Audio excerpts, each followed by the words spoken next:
Hello.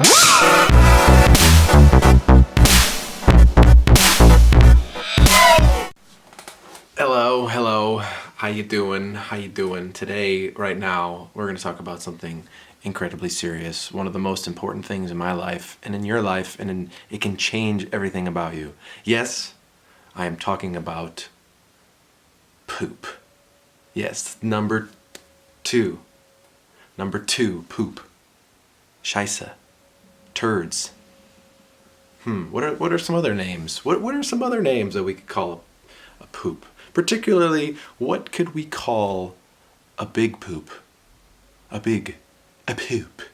Now, this is a question that has been, as an artist and a songsmith and a lyricist and all these things, I need to use the right language. I ask my fans because they're the most creative and most fantastic people that I know. And I asked them that question. I said, well, what are some other ways to refer to a big poop? And I got a lot of great responses, a lot of shitty responses, so many great responses. So then I decided to narrow it down to my top 3 number 2s. Okay, here we go. Top 3 number 2s. Let's see what we got here. Right here. Okay, we got. Okay, I'm gonna start with number 3. Okay, number 3. Crystal Evans. She says, a guy at work refers to it as their morning constitutional. That's right.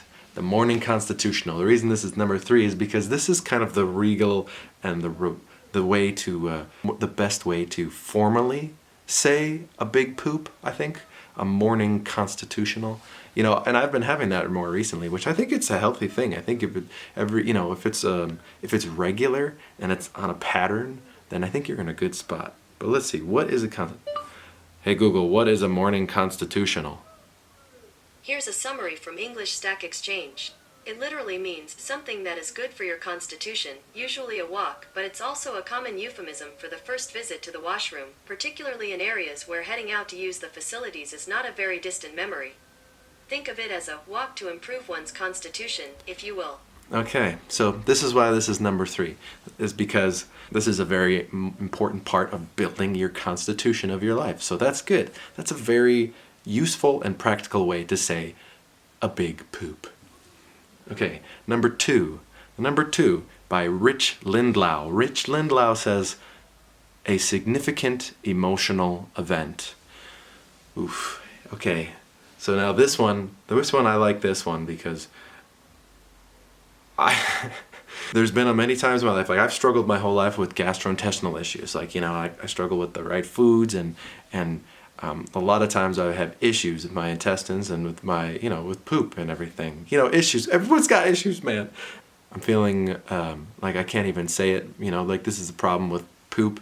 Like we can't even talk about it. It's actually one of the best ways to inform yourself about your own health. Okay, so physical health, emotional health. That's why this is important. Your poop, if your poops are significantly emotional events, then,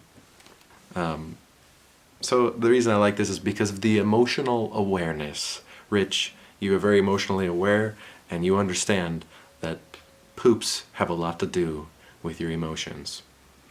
Number 1, this one is by Jesse Volker, and this is for beautiful poetry, okay? This is beautiful poetry, Jesse. And I'm going to explain why. Okay, he says, I left some beef in the crockpot. Okay. The reason why I say this is such good poetry is because, I don't know, when I read it, I immediately made the connection between, I immediately saw it. I immediately saw a toilet bowl and poop, and I immediately saw a crockpot with some like Italian beef or something. And I was transported. Jesse, your beautiful words transported me and created a metaphysical event in my brain where the two became one. Good job, Jesse. All right. Done with that. Okay. It's a conversation that we should all have with each other more often about our poops. Don't be afraid to talk about your poops. It can be formal, emotional, poetic. They're useful for all parts of your life, not just number 2. But, you know, gotta think about number 1. I'm not talking about pee. I'm talking about yourself. I'm talking about number 1. Your number 1 priority is loving yourself and loving your poops. Alright, guys. I'm gonna sign off, but before I leave, go to Cullah.com/2020 and back Culllativation about halfway through the fundraiser. Let's get this thing done. Alright. Enough. That's enough shit talking for me, so, bye.